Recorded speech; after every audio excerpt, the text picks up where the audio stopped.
অনিবার্য কারণে ব্রাহ্মণবাড়িয়া জেলা বিএনপি সম্মেলন স্থগিত। ব্রাহ্মণবাড়িয়া জেলা বিএনপি দুই গ্রুপের মধ্যে টান উত্তেজনার পর জেলা বিএনপি সম্মেলন স্থগিত করা হয়েছে। আজ 18 ডিসেম্বর শনিবার এই সম্মেলন অনুষ্ঠিত হওয়ার কথা ছিল। গত বৃহস্পতিবার রাতে জেলা বিএনপি সম্মেলনের নির্বাচন পরিচালনা কমিটির প্রধান নির্বাচন কমিশনার অ্যাডভোকেট আ.জ.ম মোর্শেদ আল মামুন লিটন স্বাক্ষরিত এক প্রেস বিজ্ঞপ্তিতে এই তথ্য জানানো হয়। প্রেস বিজ্ঞপ্তিতে জানানো হয়, নির্বাচন কমিশনের সকল সদস্যদের সাথে আলোচনা সাপেক্ষে অনিবার্য কারণে উক্ত নির্বাচন সাময়িকভাবে স্থগিত ঘোষণা করা হলো।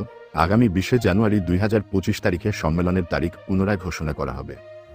এর আগে 28 ডিসেম্বর ব্রাহ্মণবাড়িয়া জেলা বিএনপি সম্মেলন অনুষ্ঠিত হওয়ার কথা ছিল, কিন্তু সম্মেলনের মাত্র দুদিন আগে গত 26 ডিসেম্বর জেলা বিএনপি সদস্য সচিব মোহাম্মদ সিরাজুল ইসলাম সিরাজ এক প্রেস বিজ্ঞপ্তিতে উল্লেখ করেন, ভোটারদের অনুরোধে অধিকতর প্রস্তুতির লক্ষ্যে 28 ডিসেম্বরের পরিবর্তে 18 জানুয়ারি সম্মেলন অনুষ্ঠিত হবে।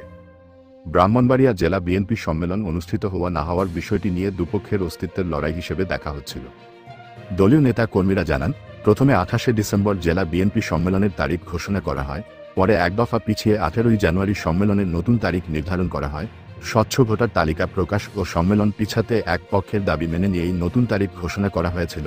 নতুন তারিখ ঘোষণা ও আংশিক ভোটার তালিকা প্রকাশের পরও একটি পক্ষ পরে আবার একই দাবি তুলে ভোটার তালিকা প্রণয়নের ত্যাগীদের মূল্যায়ন করা হয়নি বলে অভিযোগ তোলা হয়।